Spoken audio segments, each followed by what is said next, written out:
이 처참한 상황입니다. 자, 그리고 지금 이 골 구조에 대해서 몇 가지 말씀을 드려야 되는데요. 제 뒤로 보이시면은 맨 끝에 일직선으로 직각으로 서 있는 H빔 구조물을 볼 겁니다. 원래 저 자리였습니다. 저렇게 서 있었습니다. 그런데 가운데 있는 지붕이 무너지면서 이 H빔이 앞으로 기울어졌습니다.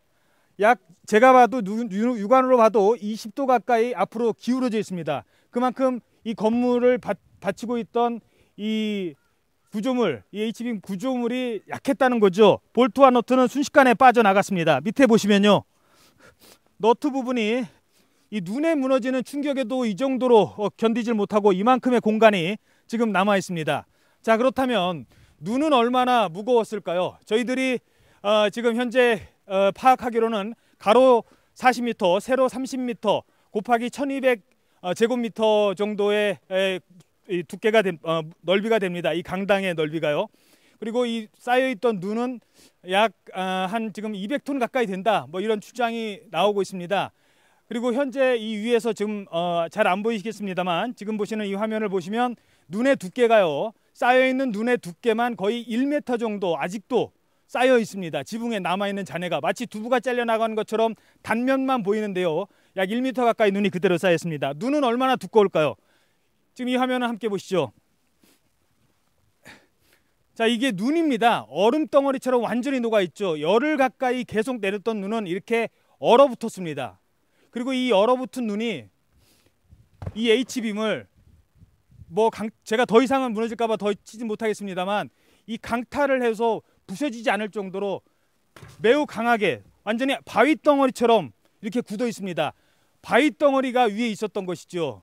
자, 전봇대로 얘기를 하면요, 무려 전봇대 200개가 이 약하디 약한 판넬에 있었습니다. 판넬은 그렇다면 얼마나 두꺼웠을까요?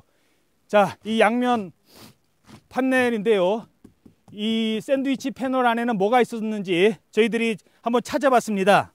샌드위치 판넬을 받치고 있었던 거는 이 스티로폼 같은 성면이었습니다. 아무런 힘이 없는 이 성면이 그 무거운 전봇대 200개를 버티고 있었다. 그래서 한순간에 무너졌다, 이렇게 얘기를 할 수 있는 겁니다. 이번 사건의 희생자가 컸던 거는요, 출입문이 정면 쪽에, 제가 있는 이 앞쪽이 정면이고요, 정문이 있는 쪽이고요, 강당에 뒤가 이 무대가 있는 쪽입니다. 약간만 강당에서 무대 쪽으로 들어가 보도록 하겠습니다. 학생들이 나올 때요, 출입문이 한쪽밖에 없었다고 얘기를 했습니다.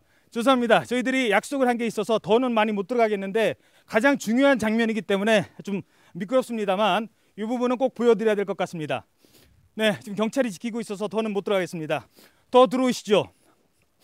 자, 지금까지 알려진 바로는 이 많은 강당을 출입할 수 있는 출입문은 메인 출입구, 큰 정문 하나라고 알고 있었고 그렇게 파악이 되고 있었습니다. 하지만 YTN 취재 결과 옆에도 문이 있었습니다. 그런데 이 문은 닫혀 있었습니다. 잠겨 있었습니다. 모르겠습니다. 평소에는 열려 있었는데 충격과 함께 문이 잠겼는지는 모르겠습니다만, 학생들이 이곳으로 빠져나올 생각을 미처 못할 정도로 이 문은 굳게 닫혀 있었습니다. 잠겨 있는지 잠겨 있었지 않았는지 모르겠습니다만 굳게 닫혀 있었기 때문에 어느 학생도, 단 한 명의 학생도 이 출입문을 통해서 빠져나가지 못했습니다. 오로지 저 큰 출입문 하나로만 모두 한순간에 몰렸기 때문에 더 큰 희생자가 있었지 않았냐, 이런 판단이 현장에서 들고 있습니다. 물론 조심스럽습니다. 경찰이 현재 이 시공사 관계자 그리고 운영업체 관계자를 불러서 이 부분을 조사하고 있습니다. 하지만 이 출입문이 닫혀 있는 부분에 대해서는 아직 경찰도 현장 감식에서 파악을 하고 있지 않은 것입니다. 출입문은 단 하나였다가 아니라 출입문은 여러 개였습니다. 적어도 2개 이상이었습니다. 잠겨 있었다는 것이죠. 바깥으로 나가보도록 하겠습니다. 자, 지금 화면에 저 위쪽을 제 뒤로 보시면요, 학생들이 묵었던 숙소입니다. 이제 학생들도 대부분 다 빠져나갔습니다. 이 학생들이 빠져나간 이 자리는 이제 정막강만 감돌고 있는 상황입니다. 잠시 뒤에는 이성한 경찰청장이 이곳을 직접 방문할 예정이라고 합니다. 현장 감식 전에 현장을 둘러보고 사고 상황을 파악을 한다고 하는데요, 이성한 경찰청장이 현재 이곳에 와서 바로 저희들이 지적했던 문제까지 어느 정도 브리핑이 자세하게 있을지 사고 원인을 밝힐 수 있는 가장 중요한 원인이라고 생각합니다. 사고 현장 주변으로 좀 더 가까이 진입을 해 보도록 하겠습니다. 지금 제 뒤로 보이십니까? 저 뒤에 쌓여 있는, 마치 눈을 가지고 여러 가지 표현을 합니다만 잘려져 나간 두부처럼 저렇게 두껍게 쌓여 있는 저 눈, 아직도 녹지 않고 그대로 얼어 있습니다. 이곳이 상당히 높은, 해발이 상당히 높은 고지대인데요. 바람도 많이 불고 지금 보시는 것처럼 진눈깨비가 날릴 정도로 날씨가 좋지 않습니다. 일주일 동안 눈이 계속 왔습니다. 한 번도 치우지 않았습니다. 한 번도 치우지 않았더니 저렇게 딱딱한 돌처럼 굳어 있었던 것입니다. 그리고 출입문, 지금 경찰께서 옆에 계셔서 제가 더 이상은 어떻게 진입을 못 하겠는데요. 죄송합니다만 이 문이요, 쉽게 이렇게 한두 사람의 힘으로 열리는 문이 아닙니다. 자, 그렇다면 사고 현장 발생 시간에 이 문이 이렇게 열려 있었을까요? 바람도 불고 눈도 왔는데 분명히 이 문도 닫혀 있었을 겁니다. 추정입니다만 지금은 열려 있죠. 지금 이 정도의 넓이로 문이 활짝 열려 있었다면, 그리고 누군가가 이렇게 미리 대피를 할 수 있는 공간만 터졌으면 많은 학생들은 빠져나올 수 있었습니다. 그 짧은 순간에도. 하지만 이 문은 그 순간에는 이렇게 열려 있지는 않았습니다. 한쪽 문은 제가 지적했듯이 그대로 잠겨 있었고요.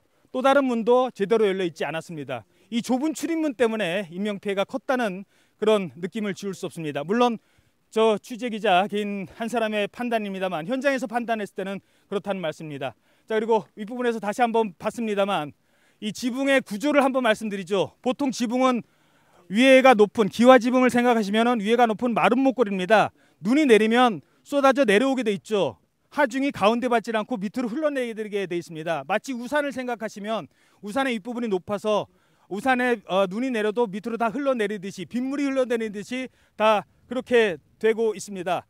지금 제가 보여드리죠. 자, 이 우산이 이런 구조입니다. 눈이 내려도요, 흘러내리게 돼 있습니다. 어떤 물체가 와도 굴러 떨어지게 돼 있죠. 그런데 지금 이 건물의 지붕은요, 평평합니다. 모든 힘이 이 평평한 위에 그대로 쌓여 있는 것입니다. 힘은 한꺼번에 중앙 부분을 받게 됩니다. 바로 저 위쪽에 지금 무너져 내린 잔해를 보면 알 수 있는 것입니다. 무대 쪽에서 먼저 무너져 냈던 그 힘을 아무도 받쳐내지 못하고 계속 이 H빔을 타고 앞으로 흘러내려서 결국 이렇게까지 사고 현장을 무참하게 만들어 버렸습니다. 그래서 더 희생자가 많이 늘었지 않았느냐라는 판단이 듭니다. 자, 아침에 유정복 안행부 장관의 현장을 다녀갔습니다. 그때 저희 취재기자들도 안으로 들어갈 수 있었는데요. 제가 현장에 들어가서 열심히 구조 작업을 하고 있는 구조대원들 몇 분과 만났었습니다. 그때 그 안타깝게 혹시 안에 사람 계십니까? 혹시 지금 제 말 들리세요? 라고 얘기하는 구조대원을 볼 수 있었습니다. 그 장면 전해드리면서 현장 상황은 여기서 정리를 해드리겠습니다. 지금까지 YTN 정찬배입니다.